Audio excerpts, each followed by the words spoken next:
What's up, Vikings Nation? It's Victor here from Report Vikings, and today, man, we've got something big to talk about. After missing out on Asante Samuel Jr., the Vikings are now looking at a new target, a veteran corner with a championship resume, a guy who could walk into our secondary tomorrow and instantly bring leadership, experience, and stability. And I'm gonna tell you right now, if Minnesota actually pulls the trigger on this move, it could change the entire outlook of this defense heading into the final stretch of the season.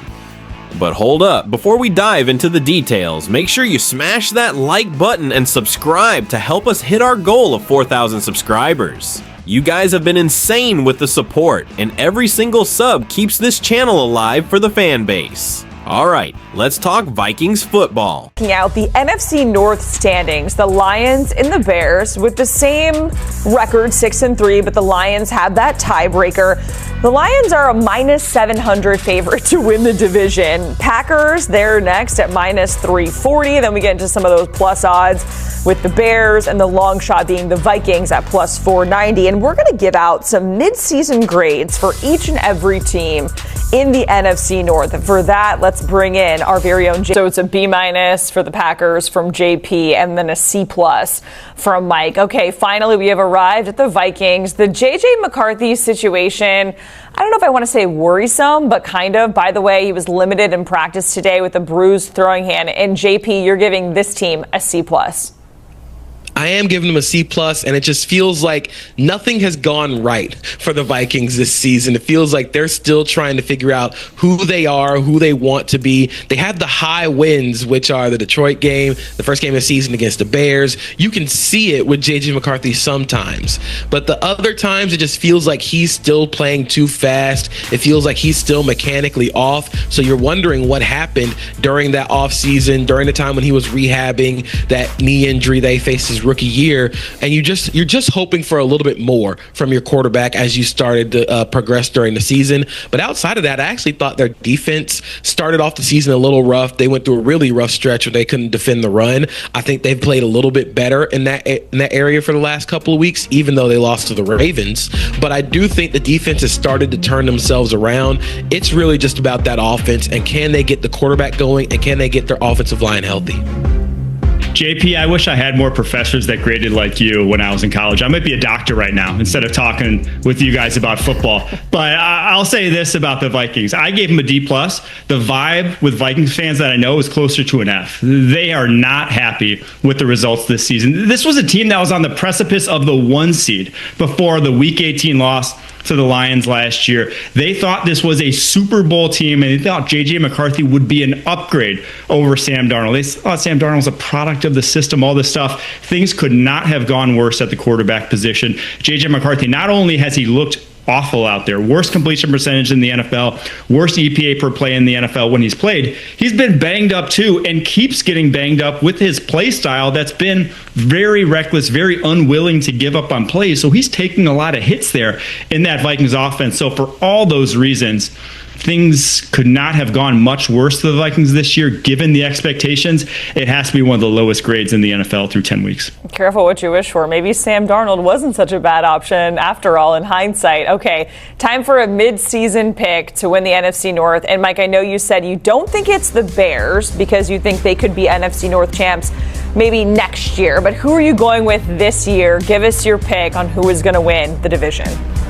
I'm going with the Packers. They have it all in front of them. They already beat the Lions, and they have the 5 other divisional games still left on their schedule, whereas the Lions still have some tough non-divisional games with the Eagles, with the Rams.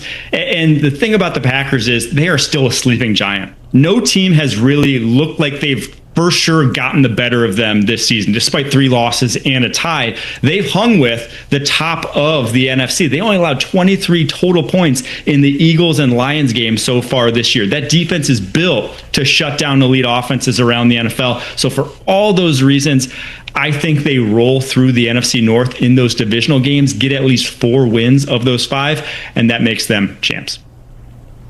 I'm going to go with the Lions still. I just think there's too much continuity among that roster. I think when you have a quarterback like Jared Goff, you have all the weapons that they have. And I think Dan Campbell's actually shown that he can call plays on offense. And then you have a coordinator in Kelvin Shepard who is doing a really good job with this defense. Hopefully you get some positive injury regression where you get a lot of your guys back. Terry and Arnold should come back later this season. DJ Reed should come back. So once their secondary gets fully healthy, I expect this defense to be good again. I just think the Lions have too much for them not to be NFC North champions.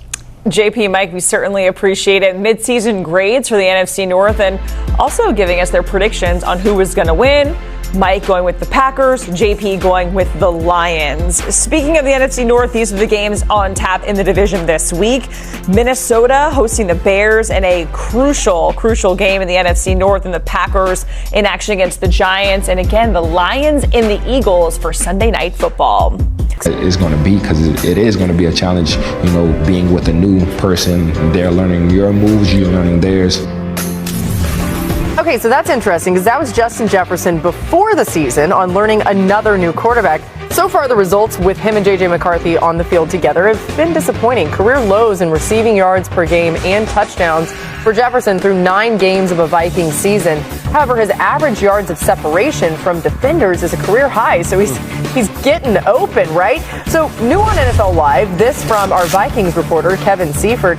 Really interesting media session today with Justin Jefferson. Says he wants to get back to his savage and effort mode. Admitted his frustration on Sunday and addressed not chasing players who intercepted passes. Now then, Justin Jefferson posting today on the 3-year anniversary of this catch. Let's just watch it.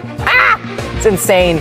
He says needs to get back to year 3 Jets. He's talking about himself, of course, being Jets. Really interesting. So he's sort of like owning this and saying it needs to be more on him, maybe a little bit. But good on him. I felt like, I agree. I also felt like that number 2 about the amount of separation that he's getting, is pretty telling. Dan, why haven't McCarthy and Jefferson clicked yet? Yeah, I mean, it's both of them. It takes 2 to tango type of thing. I think there's moments when J.J. McCarthy puts the ball and you would expect Justin Jefferson to make the catch and he doesn't. That's a rarity. And then there's times when Justin gets open and J.J. just misses him. This is a corner post down in the red zone. Just a very difficult throw. Quarterback, I got to trust you. I'm going to cut it loose now. Justin, you have no idea the ball is actually coming out of my hands. It's a pearl. It's absolutely perfect. Justin drops it. That's a rarity. Good defense, baby. That's a drop.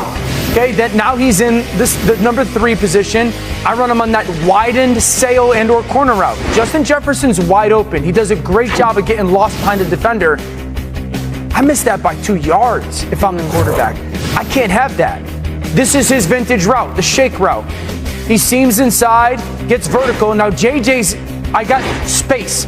Do I throw it over the top to the sideline or do I drive it? Justin thinks I'm going to the sideline. JJ drives it. I think that's why you see what looks to be that egregious miss. So I think it's just, this goes back to not being around last year. Yes, there's an off season, and then all of a sudden not being around much this year during the season and getting the reps. And so I think it's that combination of it just takes a long time to see it the same way. Yeah, and to your point, I think for J.J. McCarthy as a young quarterback. So let's start with what we already know. The Vikings tried to make an in-season addition at cornerback, bringing in Asante Samuel Jr. for a visit, but he ended up signing with the Steelers' practice squad. Minnesota clearly wanted to upgrade the secondary. And honestly, I get it. We're 4-5, hanging on to playoff hopes by a thread, and the cornerback room has been inconsistent at best. Minnesota did make one move. They added Shamar Bartholomew to the practice squad. 25 years old, appeared in 5 games for the Panthers this year. 3 tackles, 2 pass breakups on just 17 defensive snaps.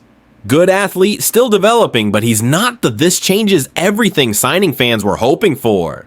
This late in the season, every CB who can legitimately help a team is already rostered. Asante Samuel Jr. was the rare exception. He was available because of injury, so the Vikings have a problem. They need help, but the market is basically empty, except for one name, and that brings us to the veteran corner I teased in the intro, a guy who already knows Minnesota's system, a former defensive player of the year, a player who's still waiting for the right situation. Yes, Stefon Gilmore. Look, Gilmore is 35. Nobody's pretending he's the same guy he was in 2019. But here's the thing, last season with the Vikings, he had 9 pass breakups, a 59.2 coverage grade from PFF. Yeah, not elite, but still competitive 62.2 defensive grade. Again, not great, but far from unplayable. And most importantly, he knows Brian Flores' system cold. That alone gives him real value. Gilmore has said publicly he still wants to play, but only if it's the right situation.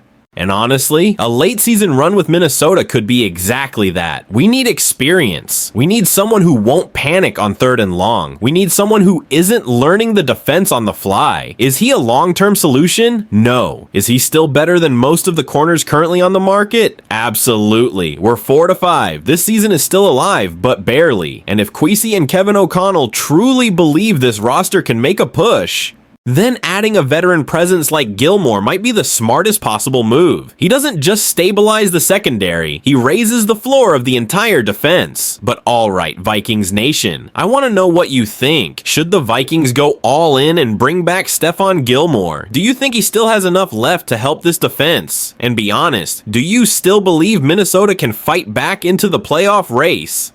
Drop your thoughts down below. I'm responding to everyone today. And don't forget to like the video and subscribe so we can hit that 4,000 subscriber goal. You guys are the heart of this channel, and I appreciate every single one of you. Skol Nation, I'll see you in the next one. Skol!